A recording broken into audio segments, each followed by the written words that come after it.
Baiklah, Assalamualaikum warahmatullahi wabarakatuh. Perkenalkan, nama saya Sri Andini dengan NIM C100200066 dari Prodi Akuntansi Universitas Jambi. Baiklah, pada kesempatan kali ini saya akan membahas mengenai pajak pertambahan nilai atau PPN.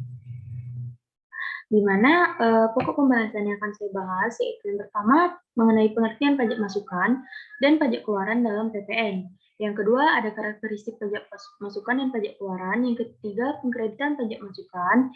Yang keempat contoh perhitungan PPN keluaran. Yang kelima contoh perhitungan atau pengkreditan PPN masukan. Dan yang keenam yaitu penutup. Lanjut ke materi yang pertama mengenai pengertian PPN masukan dan PPN keluaran. Nah, PPN masukan dalam PPN merupakan pajak yang telah dipungut oleh PKP pada saat pembelian barang atau jasa kena pajak dalam masa pajak tertentu, di mana pajak masukan dijadikan kredit pajak oleh PKP untuk memperhitungkan sisa pajak yang terutang.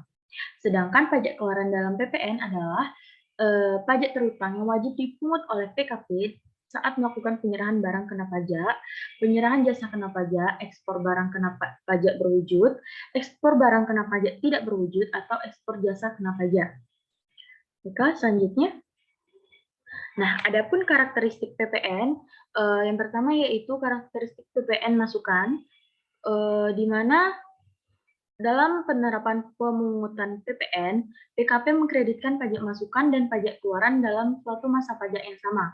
Apabila dalam masa pajak tersebut pajak keluaran lebih besar, maka kelebihan pajak keluaran tersebut harus disetorkan ke kas negara. Sebaliknya, apabila dalam masa pajak tersebut masa pajak masukan lebih besar daripada pajak keluaran, kelebihan pajak masukan dapat dikompensasikan ke pajak berikutnya.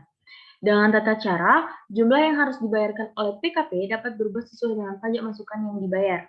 Yang kedua ada karakteristik pajak keluaran, di mana PPN disebut sebagai pajak objektif karena dalam pemungutan PPN memberikan penekanan pada objek yang dikenakan pajak.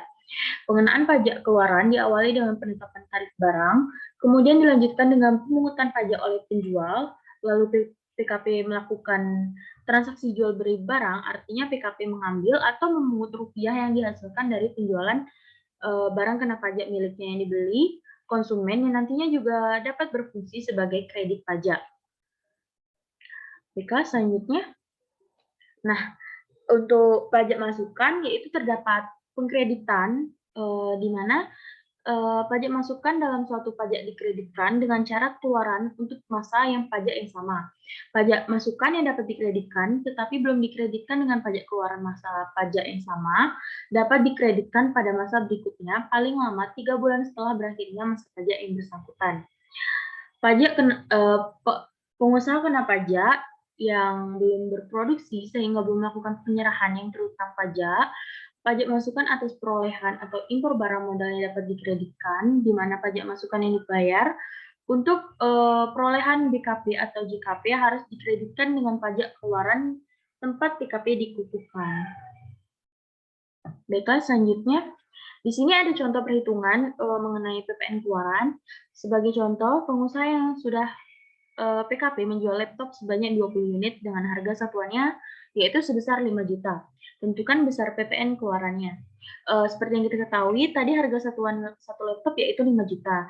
PKP menjual sebanyak 20 unit, jadi 20 dikali dengan 5 juta, dapat hasilnya 100 juta, maka PPN-nya yaitu 100 juta dikalikan dengan 10%, ini merupakan tarif dari PPN, dapatlah hasilnya 10 juta.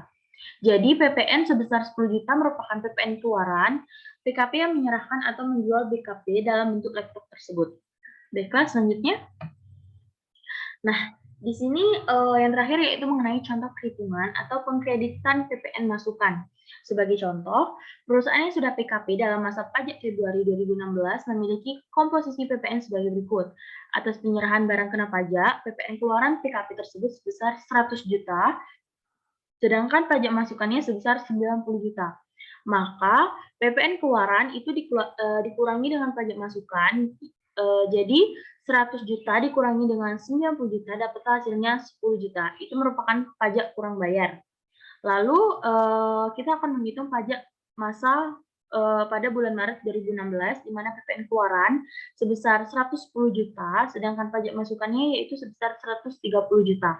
Maka PPN keluaran dikurangi dengan pajak masukan, jadi dapatlah hasilnya minus 20 juta atau kelebihan PPN.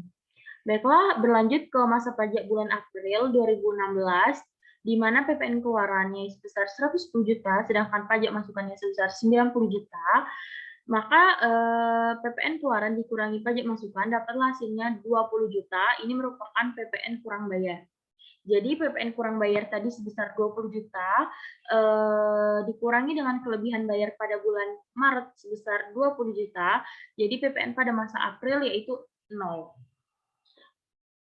Baiklah, cukup sekian materi yang dapat saya sampaikan. Saya akhiri dengan wassalamualaikum warahmatullahi wabarakatuh.